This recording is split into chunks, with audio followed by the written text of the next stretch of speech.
Episode शुरू होता है और प्रिंस इवान, वैसे भी आपको यहाँ पर पता ही होगा कि आप यहाँ पर कैंगलन सिटी के मौजूद ब्लैक अम्बाइस फॉरेस्ट के पास हैं और यदि यहाँ पर किसी की मौत हो जाती है तो ये यहाँ पर कोई बड़ी बात नहीं, क्योंकि ये जगह यहाँ पर काफी ज्यादा खतरनाक है। और ये सब बात सुनकर प्रिंस इवान कहता है कि मेरी फिक्र करने की तुम्हें कोई जरूरत नहीं, क्योंकि तुम्हारी जिंदगी की फैमिली के लिए काफी ज्यादा इम्पोर्टेंट है। यदि तुम मारे गए तो तुम्हारी की फैमिली को आगे कौन बढ़ाएगा। और यहाँ पर इतनी ज्यादा बेइज्जती कराने के बाद की हाओ तुरंत ही अपने पैर वापस मोड़ते हुए कहता है कि चलिए ठीक है, अब हम रात की पार्टी में मिलेंगे। और यहाँ पर हमें की हाओ के टेंट का सीन दिखाया है जहाँ पर की गुआन अपने साथ एक मेडिकल मास्टर को लेकर आया होता है। और यहाँ पर की हाओ की गुआन से कहता है कि तुम यहाँ पर छुप के काफी जल्दी यहाँ पर पहुंच गए हो, लेकिन तुम्हें इस बात का काफी ज्यादा ध्यान रखना होगा कि तुम यहाँ पर किसी की भी नजर में ना आओ, क्योंकि वहाँ पर की मेंशन में मेरे फादर ने तुम्हें अपने की फैमिली से कुछ टाइम के लिए बाहर निकाल दिया है। जिस पर की गुआन उन्हें जवाब देते हुए कहता है कि यदि आपको मेरी मदद ना चाहिए होती तो मैं यहाँ पर कभी भी नहीं आता। मुझे पता चला कि आप यहाँ पर जनरल वुई के बेटे के अंदर से वो सब पोइजन निकालना चाहते हैं, इसलिए मैं अपने साथ एक मेडिसिन मास्टर को लेकर आया हूँ। जिस पर की हाओ उससे पूछते हुए कहता है कि क्या तुम्हें लगता है कि ये आदमी जनरल वुई के बेटे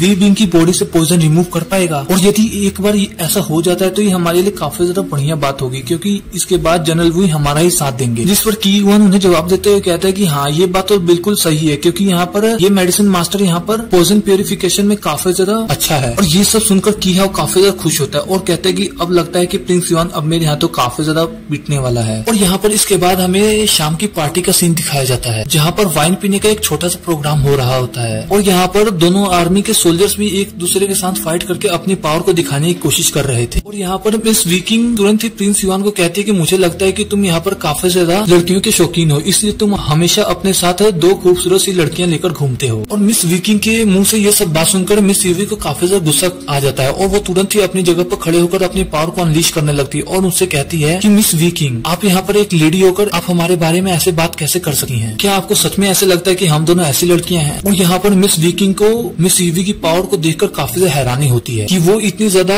छोटी सी उम्र में ही नरिशमेंट लेवल को अचीव कर चुकी है। और यहाँ पर मिस विकिंग मिस यूवी के बारे में सोचने की इतनी ज्यादा पावरफुल वॉरियर आखिरकार इस मामूली से प्रिंस के साथ क्या कर रही है। और यहाँ पर अरीना में चल रही छोटी सी फाइट जो कि 2 सोल्जर्स के बीच में हो रही थी और यहाँ पर 2 सोल्जर्स जो आपस में फाइट करते थे उनकी भी फाइट खत्म हो जाती है। और यहाँ पर मिस वीटेंग तुरंत ही खड़े होते हुए कहती हैं कि प्रिंस इवान, आखिरकार तुम्हारी इस बारे में क्या राय है? मैं जानना चाहती हूँ कि तुम्हें कैंगलन सिटी की आर्मी ज्यादा बेटर लग रही है या फिर फॉरबिडन आर्मी के वॉरियर्स? और यहाँ पर ये सारी बात सुनकर प्रिंस इवान काफी ज्यादा सोच में पड़ जाता है और कहता है कि ये सब मुझे यहाँ पर फंसाने की कोशिश कर रहे हैं। यदि मैंने यहाँ पर कैंगलन सिटी की आर्मी की तारीफ की तो यहाँ पर मेरी आर्मी मुझसे नाराज हो जाएगी, और यदि मैंने यहाँ पर कैंगलन सिटी की तारीफ की तो मैं जिस काम के लिए आया हूँ वो काम कभी भी पूरा नहीं हो सकता। और यहाँ पर प्रिंस इवान अपने हाथ में एक वाइन भरते हुए कहता है कि मुझे ये बात बचपन से ही बताई गई है कि यहाँ पर फॉरबिडन आर्मी एंड की आर्मी एंड यहाँ पर जो जनरल वुई है उनकी कैंगलन आर्मी काफी ज्यादा बेटर है और इन सभी में कोई कंपैरिजन नहीं। लेकिन मुझे यहाँ पर उस समय भी उस बात पर भरोसा नहीं होता था कि आखिरकार कोई भी आर्मी हमारे फॉरबिडन आर्मी का मुकाबला कैसे कर सकती है। और ये सब बात सुनकर यहाँ पर कैंगलन सिटी के वॉरियर्स को काफी बुरा फील हो रहा होता है। तभी प्रिंस इवान कहते हैं कि लेकिन मैं यहाँ पर गलत था, क्योंकि कैंगलन सिटी की भी आर्मी बिल्कुल वैसी ही है जैसी हमारी फॉरबिडन आर्मी है। और इसलिए प्रिंस इवान यहाँ पर कहता है कि इसलिए यहाँ पर आप सभी हमारे बॉर्डर्स की सुरक्षा करते हैं, जिसकी वजह से सच में आप लोग काफी ज्यादा कमाल के हैं, इसलिए आज की ये जाम कैंगलन आर्मी के नाम। इतना कह प्रिंस इवान तुरंत ही वहाँ पर वो वाइन पी लेता है और प्रिंस इवान की इस चालाकी को देखकर मिस विकिंग काफी ज्यादा इम्प्रेस हो जाती है। और यहाँ पर की हाओ तुरंत ही खड़े होते कहते हैं कि प्रिंस इवान, तुमने जो यहाँ पर भाषण दिया सच में वो काफी ज्यादा कमाल का था और वो बहुत ही अच्छा मोटिवेशन था हमारे सभी सोल्जर्स के लिए। हम सभी ने सुना है कि आपने प्रीफेक्चर एग्जाम में काफी ज्यादा कमाल दिखाया और हम सभी यहाँ पर आपके स्किल्स को देखने के लिए काफी ज्यादा बेताब हैं। क्यों ना आज के दिन आप यहाँ पर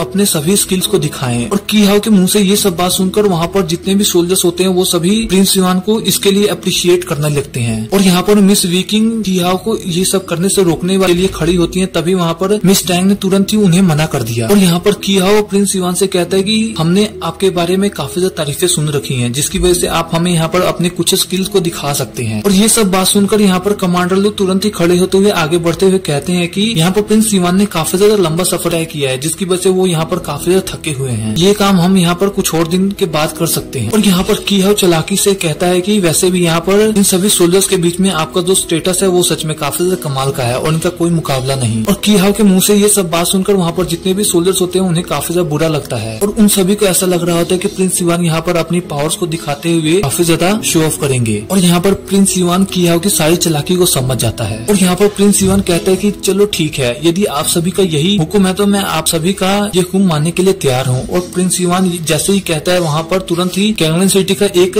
वॉरियर तुरंत ही अरीना में जंप करके आ जाता है। और यहाँ पर कीहाओ बताता है कि इस वॉरियर के बेशक 8 मिनट्स ओपन है, लेकिन वैसे भी मेरे भाई ने फोर्सफुली अपने 8 मिनट्स को ओपन करके आपसे फाइट की थी और आपने उसे बहुत ही अच्छी तरह से हरा दिया, इसलिए ये सोल्जर आपके सामने कुछ भी नहीं। और ये सब बात सुनकर प्रिंस इवान काफी ज्यादा अच्छी स्माइल करते हुए तुरंत ही अरीना में जंप करके आ जाता है। और यहाँ पर प्रिंस इवान उस सोल्जर से कहता है कि यदि तुमने यहाँ पर मेरा एक अटैक झेल लिया तो मैं यहाँ पर अपनी हार मान लूंगा, क्योंकि यहाँ पर प्रिंस इवान खुद को काफी ज्यादा स्ट्रॉन्ग शो कर रहा है। और यहाँ पर कीहाओ भी तुरंत ही अपने हाथ से लेकर एक मिडिल लेवल का वेपन उस वॉरियर के सामने फेंक देता है और वो उस सोल्जर से कहता है कि यदि तुम प्रिंस इवान को हरा देते हो तो तुम्हें इनाम के तौर पर ये वेपन मिलेगा। और यहाँ पर प्रिंस इवान भी फाइट करने के लिए अपने पास से टियानवन ब्रश को बाहर निकाल चुका था और यहाँ पर ये दोनों ही एक दूसरे से फाइट करने के लिए तैयार होते हैं। और यहाँ पर मिस यूवी को उस वॉरियर की सारी पावर्स का पता लग जाता है कि आखिरकार ये कितना ज्यादा पावरफुल है और उसे प्रिंस इवान की काफी ज्यादा फिक्र होने लगती है। और तभी हमें उस वॉरियर को दिखाया जो कि तुरंत ही अपनी स्वॉर्ड को लेकर एक फायर अटैक प्रिंस इवान के ऊपर करने के लिए तैयार होता है। और प्रिंस इवान भी यहाँ पर तुरंत ही अपने पास से मिस्टिक लाइक ब्लेड को टियानवन ब्रश से कंबाइन कर देता है। और इस टेक्निक को देखकर कीहाओ काफी ज्यादा सरप्राइज हो जाता है और सोचता है कि ये तो हमारे की मेंशन की टेक्निक है। और यहाँ पर अरीना में जब इन दोनों का अटैक आपस में टकराता है तो वहाँ पर काफी ज्यादा एनर्जी अनलीश होने लगती है। और यहाँ पर प्रिंस इवान का अटैक काफी ज्यादा पावरफुल था, इसलिए वो यहाँ पर एक बड़े से ब्लास्ट के साथ उस वॉरियर को पीछे हटा देता है। और इसी वजह से वहाँ पर उस वॉरियर को जो स्वॉर्ड मिली थी वो भी पूरी तरह से टुकड़े टुकड़े होकर बिखर जाती है और वो एक ही अटैक से इतना ज्यादा इंजर्ड हो जाता है कि वो अपने पैरों पर खड़ा नहीं हो पाता। और यहाँ पर जितने भी सोल्जर्स थे उन सभी को यकीन नहीं हो रहा था कि प्रिंस इवान ने अपने एक ही अटैक से